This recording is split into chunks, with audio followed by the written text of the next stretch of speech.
ស្ដីបងប្អូនសិស្សានុសិស្សទាំងអស់គ្នាថ្ងៃនេះ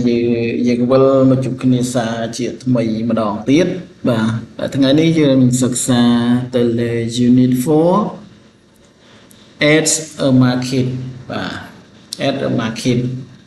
អញ្ចឹងមុននឹងយើងចូលទៅមេរៀនរបស់យើងទៅយល់ពីពាក្យកលេសមួយចំនួនបាទ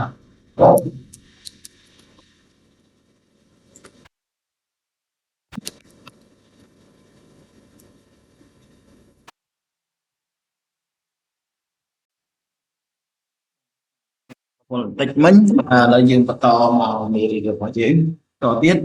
យើងទៅយល់ពីពាក្យកលេសបាទមួយចំនួនបាទបងប្អូនដូចជាពាក្យនេះ close food bake seek sin at market look at is box in បាទចឹងពាក្យកន្លឹះទាំងប្រមាណពាក្យហ្នឹងយើងប្រែថាម៉េចខ្លះបាទចឹងពាក្យថា close បាទ close យើងប្រែថាសម្លៀកបំពាក់ food យើងប្រែថាអាហារ bake យើងប្រែថាកាតាប seek បាទ seek យើងប្រែថាក្រាស់ sin យើងប្រែថាស្ដើង at យើងប្រែថានៅ market យើងប្រែថាផ្សារបាទ look at ក្រឡេកមើលពាក្យ is នេះមួយ box ប្រអប់ in ក្នុងឥឡូវយើងក្រឡេកមកមេរៀនរបស់យើងវិញ Unit 4 មេរៀនទី4 at a market នៅឯផ្សារមួយ about session A vocabulary បាទគេថាពាក្យកន្លឹះបាទគេថាពាក្យកស័ព្ទបាទ look at the picture ក្រឡេកមើលរូបភាព look at the picture ដែលក្រឡេកមើលរូបភាព listen and repeat ស្ដាប់និងថាតាមពាក្យ close បាទ close សម្លៀកបំពាក់បាទសម្លៀកបំពាក់នៅក្នុងហាង food អាហារដាក់នៅតុបាទ bag កតាដែលគេដាក់លក់នៅតូបហ្នឹងsick ក្រាស់បាទក្រាស់ sick book ឬក៏ sin book sin ស្ដើង sin ក្រាស់ sick sin ស្ដើង sick ក្រាស់បាទហើយ session នេះគឺ spelling បាទ spelling យើងប្រែថាការប្រកប spell each word in the box with your partner ថាប្រកបពាក្យនេះមួយក្នុងប្រអប់ជាមួយនឹងដៃគូរបស់អ្នកបាទយ៉ាង please spell the word food បាទ please spell the word food បាទ food I spell គេថា food I spell F O D F O O D please spell the word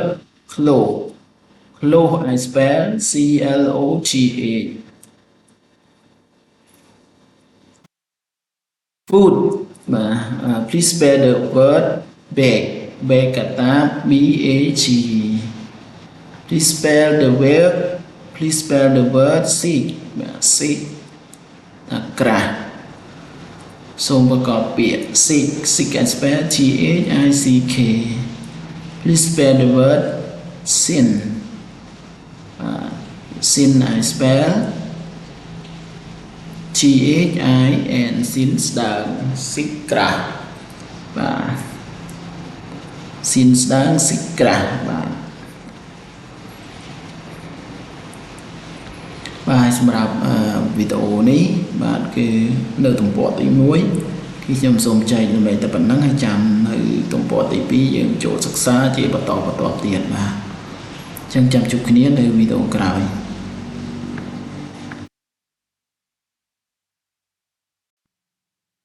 បាទសួស្តីបងប្អូនសិស្សានុសិស្សទាំងអស់គ្នាអញ្ចឹងថ្ងៃនេះយើងបន្តមកមេរៀនថ្មីរបស់យើងដែលយើងសិក្សាទៅលើ session C reading មុននឹងយើងចូលទៅ ធ្វើការអាននៅអត្ថបទខ្លីមួយរបស់យើង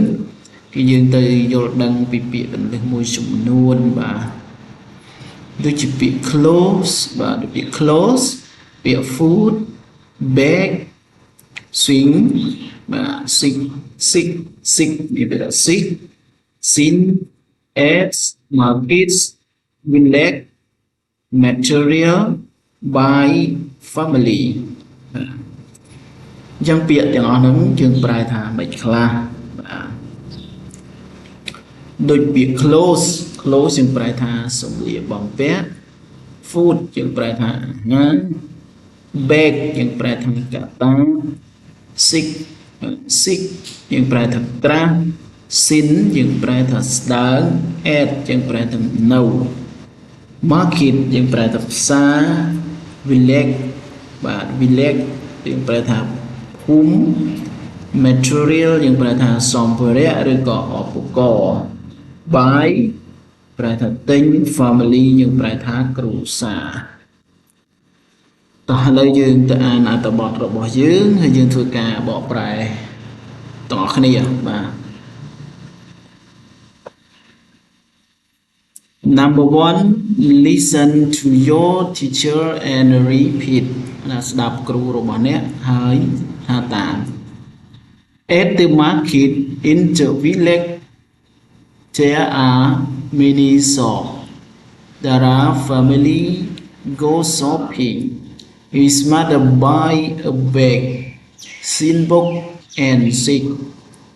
book at Missy Lina shop and she buy clothes at Missy Sophie shop. His father buy some farming material and some seed at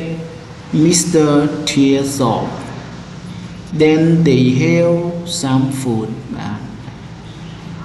ដែលយើងចូលអានហើយយើងបកប្រែទាំងអស់គ្នា At the market in the village there are many shops បាទនៅផ្សារក្នុងភូមិមួយបាទថានៅក្នុងផ្សារភូមិមួយនៅផ្សារក្នុងភូមិមួយបាទនៅក្នុងភូមិហ្នឹងនៅក្នុងភូមិហ្នឹងមានផ្សារបាទនៅផ្សារក្នុងភូមិមួយមានតូបជាច្រើនបាទមានតូបជាច្រើនថានៅផ្សារហ្នឹងនៅក្នុងភូមិហ្នឹងឯងមានផ្សារមួយហើយមានតូបជាច្រើនបាទ Dara family go shopping គ្រួសារតារាបានទៅតូបបាទទៅរកទិញទំនិញណាបាទទៅរកទិញទំនិញទិញរបស់របរប្រើប្រាស់យ៉ាងគ្រួសារតារាបានទៅផ្សារបាទទៅទិញអីបាន His mother buy a bag sin book and six book at Mrs. Lina shop and she buy clothes at Mrs. Sophie shop ថាម្ដាយរបស់គាត់បានទិញកាតាបមួយស៊ីភៅក្រាស់ធ្វើស្ដើងមួយចំនួនហើយនឹងសិភៅក្រាស់មួយចំនួននៅហាងស្រីលីណាហើយគាត់បានទិញសម្លៀកបំពាក់នៅហាងលោកស្រីសុភីបាទ His father buy some farming material and some seed at Mr. Tier's shop ថាឪពុករបស់គាត់បានទិញឧបករណ៍កសិកម្មបាទឧបករណ៍កសិកម្មបាទ farming material ថាសម្ភារៈកសិកម្មឬក៏ឧបករណ៍កសិកម្មហើយនឹងគ្រាប់ពូជ seed ជាងប្រហែលថាគ្រាប់ពូជមួយចំនួននៅហាងអ្នកស្រីនៅហាងលោកធាអ្នកស្រីលោកធា Then they have some food តមកពួកគេបានមានអាហារខ្លះ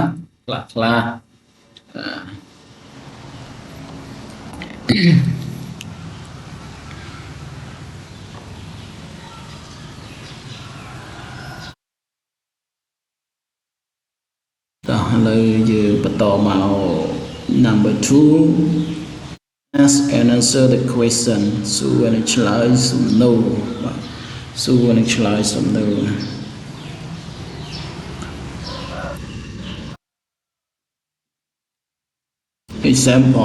example នេះយើងប្រែថាឧទាហរណ៍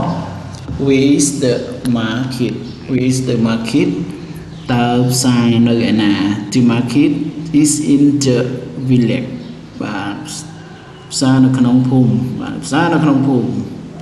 number 1 ចូល number 1 សំណួរចម្លើយរបស់យើង what does his mother buy តើម្ដាយរបស់គាត់ទិញអ្វីបាទកន្លែងចម្លើយនេះតើម្ដាយរបស់គាត់ទិញអ្វីបាទនេះកន្លែងនេះចម្លើយទី1 his mother buy a bag បាទ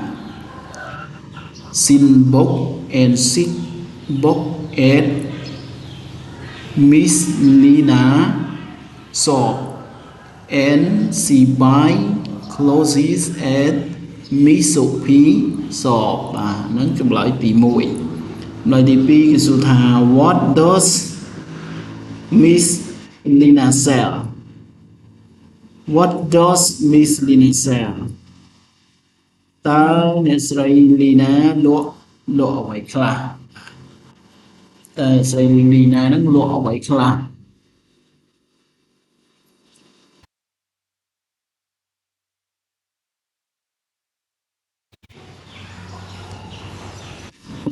រកចម្លើយយើងរកចម្លើយហ្នឹង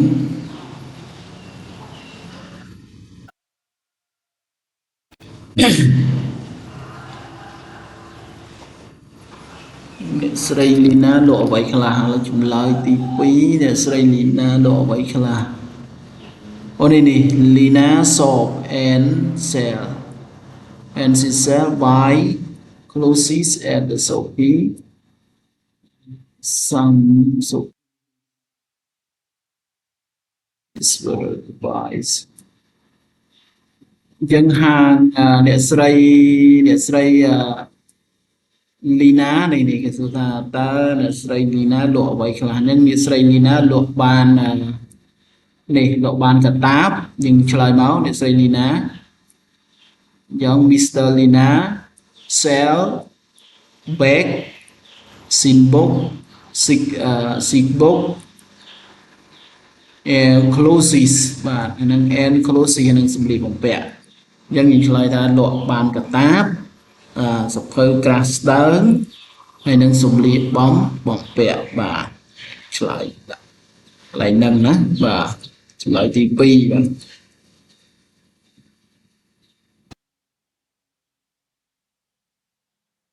ណា who sell clothes នរណាជាអ្នកទិញសម្លៀកអ្នកលក់សម្លៀកបំពាក់តើអ្នកណាលក់សម្លៀកបំពាក់អ្នកណាលក់សម្លៀកបំពាក់ Miss អ្នកណាអ្នកលក់សម្លៀកបំពាក់មកយើងមើលអ្នកលក់សម្លៀកបំពាក់ and Lina shop and she sell so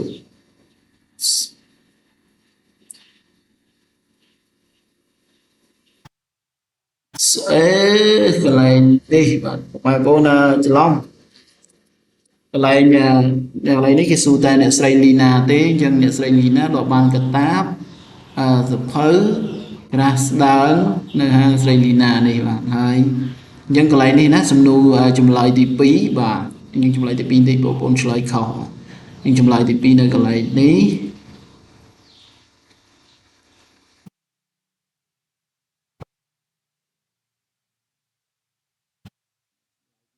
ហើយមកចម្លើយទី3នោះណាដែលជាអ្នកលក់សម្លៀកបំពាក់បាទអ្នកណាអ្នកលក់សម្លៀកបំពាក់អ្នកលក់សម្លៀកបំពាក់គឺយើងមើលនៅកន្លែងនេះបាទយើងមើលនៅកន្លែងនេះគឺ NC buy clothes at Miss Sophie shop បាទនេះគឺអ្នកលក់សម្លៀកបំពាក់គឺ Miss Sophie បាទគឺ Miss Sophie បាទ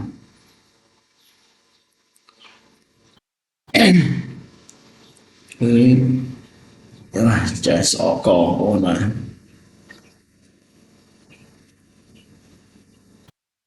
ឥឡូវយើងចូលដល់សំណួរទី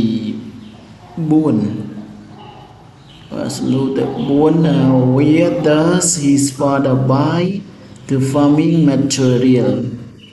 តើឪពុករបស់គាត់នឹងទិញអ្វីទិញសម្ភារៈកសិកម្មបាទសាវានេះឯណាបាទតើឪពុករបស់គាត់ទិញសម្ភារៈកសិកម្មនៅឯណា farming material នេះគឺសម្ភារៈកសិកម្មបាទអើយមកបងធ្វើទៅយូរទៅឈឺក្បាលហើយ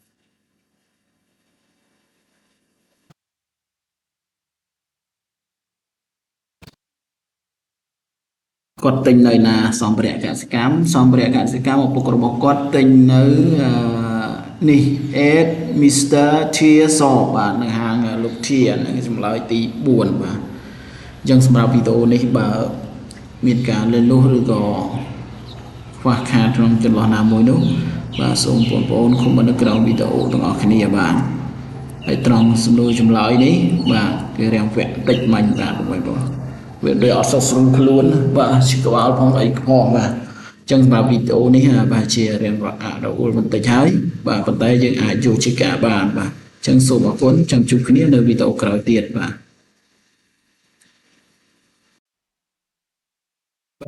ស្ដីបងប្អូនសិក្សានុសិស្សទាំងអស់គ្នាថ្ងៃនេះវិលមកជួបគ្នាសាជាថ្មីម្ដងទៀតបាទចឹងថ្ងៃមុនគឺយើងសិក្សា A B C ឲ្យហើយចឹងថ្ងៃនេះយើងចូលមក D បាទចឹងខ្ញុំមុនយើងចូលទៅដល់អក្សរ D បាទ session D នេះ for session នៃការសំពនាចឹងយើងយកពីពាក្យទាំងមួយចំនួនបាទយ៉ាងពាក្យទាំងមួយចំនួនដូចជាពាក្យ clothes food bag sick sin air market relax material sell និង make បាទដូចជាពាក្យ clothes យើងប្រើថាសម្លៀកបំពាក់ food យើងប្រើថាអាហារ bag កាតាប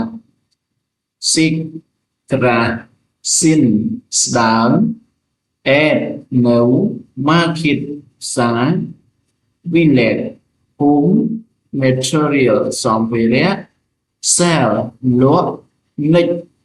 នៅជាប់ nick ជាប់ឥឡូវយើងចូលមកមេរៀនរបស់យើងតែម្ដង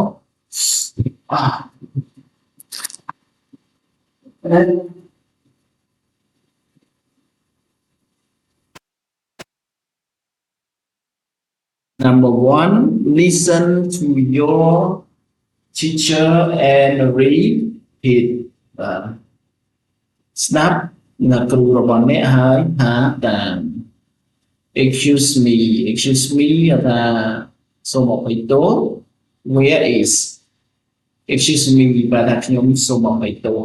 sorry សូមទោសបាទ excuse me ខ្ញុំសូមអភ័យទោស where is មីសុភាសតាហាងអ្នកស្រីសុភានៅឯណាបាទតែតាហាងអ្នកស្រីសុភានៅឯណា it's next to Mrs. Danet សវានៅជាប់នឹងហាងអ្នកស្រី Danet បាទ Number 2 What does Mrs.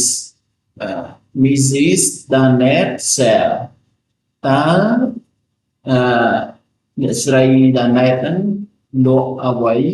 ធ្វើលក់អ្វី She sell food បាទនាងលក់ម្ហូបណាន Oh what does Miss Sophia said Oh what does Mrs. Sophia said Oh តើអ្នកស្រី Sophia ហ្នឹងលក់អ្វី She sell bag នាងលក់កតាបលក់បូកបាទ She sell bag នាងលក់កតាប Do they sell clothes បាទ Do they sell clothes Yes they do តើពួកគេលក់អ្វីតើពួកគេលក់សម្លៀកបំពាក់ឬបាទហើយគេថា Do they sell clothes? Ta phụ phí năng lượng sử dụng làm việc đấy. Yes, they do. Ba đây là chắc phụ phí lộ xong lý bóng bỏ việc. Read again. Session D conversation. Number one, listen to your teacher and read the excuse me, dùng số mà khởi tố. Where is Mrs. Sophia Saul? Hàn hiện sợi Sophia nơi ấy là is next to Mrs. Danet. So Danet Danet đây, nó lòng đi và một cái Danet Danet đó, Danet đó Danet đó Danet Danet mà Danet đến mất rồi N I T A Danet. What does Mrs. Danet sell? Tớ điện sợi Danet nắng lụa ở ngoài she sell food for lụa. Oh, what does Mrs. Sophia sell? Oh, tớ sợi Sophia lụa ở ngoài she sell về miếng lụa. Kata, do they sell clothes? Tahu mungkin doa sebelum berperi. Yes, they do. Yang sebab di yang minta penang và posko lainnya sung comment ở trong video dan baik sahabat dan ahli so confirm sung trên một video. Và nơi dùng bật tò màu mì đi đầu bỏ chứaคือđi chỗ đỏ session ý và nó có session ýคือមានnumber 2 មួយទៀតគឺ practice with your partner បាទបើណាយើងអនុវត្តជាមួយនឹងដៃគូរបស់អ្នកអញ្ចឹងគឺយើងឧទាហរណ៍ធ្វើការសន្ទនាបាទធ្វើការសន្ទនាជាមួយនឹងដៃគូរបស់យើងយើងយកគំរូនៅ session D បាទអញ្ចឹងកន្លែងនេះយើងពេញយើងអនុវត្តជាក្រុមជាមួយនឹងយើងដែលមានគំរូ D មកជាមួយបាទអញ្ចឹងយើងចូលទៅ E តែម្ដងបាទ E writing ការសរសេរបាទ writing យើងមើលថាការសរសេរ write the missing word in your notebook បាទសរសេរពាក្យដែលអត់មានអ្នកពាក្យនេះចូលទៅក្នុងសៀវភៅដៃរបស់អ្នក click ពាក្យ clothes food bed sing បាទសំដីបំពាក់អាហារ food យើងបានអាហារ bed កតាប sick ក្រាស់ sin sick ស្ដើង sin ក្រាស់បាទនេះពាក្យកន្លឹះរបស់យើង sick ក្រាស់ sin ស្ដើងអញ្ចឹងclothes សម្លៀកបំពាក់ food អាហារ bag កតាប sick ក្រាស់ sin ស្ដើង add នៅមកគិតផ្សារ village ភូមិ material សម្ភារៈ sell លក់ next នៅជាប់បា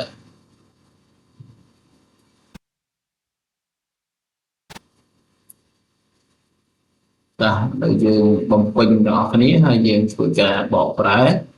បាទ at the market in the village there are many shops នៅក្នុងភូមិនៅផ្សារក្នុងភូមិមួយមានតូបជាច្រើនតូបលក់ដូរជាច្រើន Dara family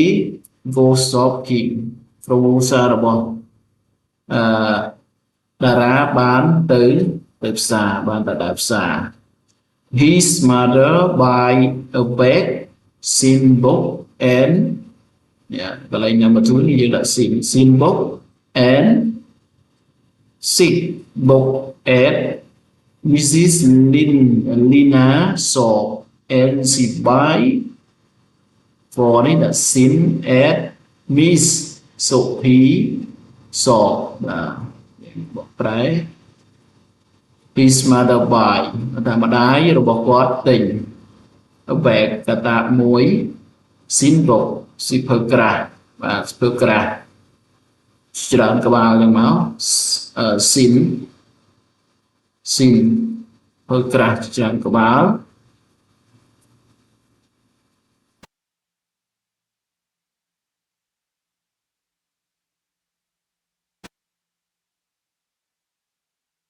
sin សិភើក្រាស់ and sick សិភើស្ដើង and Linda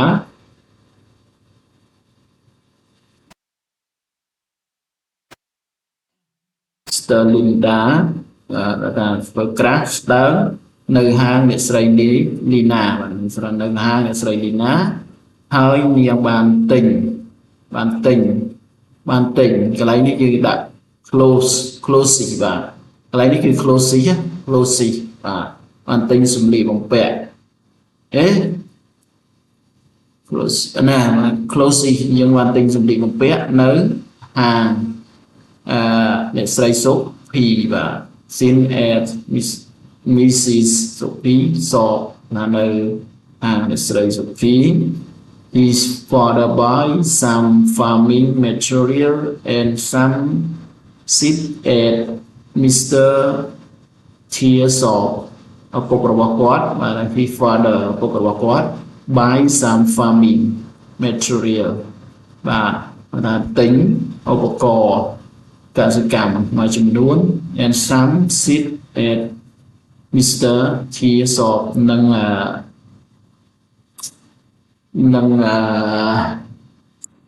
ក្របពូជបាទនឹងក្របពូជមួយចំនួននៅហាងលោកជា then they have some food ពួកគេមានអាហារជាច្រើនបន្ទាប់មកបន្តពួកគេមានអាហារជាច្រើនបាទ remember ការចងចាំការរំលឹកឡើងវិញ close ជាប្រែថាសម្លៀកបំពាក់ food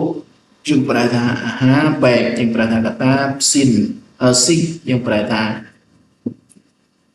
ក្រាស់ sin ជាប្រែថាស្ដើងបាទ where is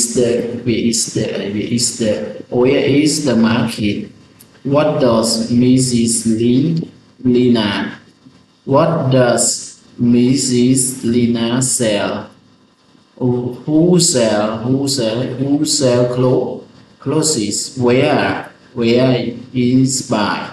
does he buy ចឹងសម្រាប់វីដេអូនេះមេរៀនទី4គឺមកដល់ទីបញ្ចប់ហើយបាទអញ្ចឹងសម្រាប់មេរៀនទី4យើងបានចប់នៅត្រូវមកសរ English បាទអញ្ចឹងនៅក្រោយនេះគឺយើងសិក្សាទៅលើ Unit 5 review ឡើងវិញបាទអញ្ចឹងសូមអរគុណសូមលាចាំជួបគ្នានៅវីដេអូក្រោយទៀត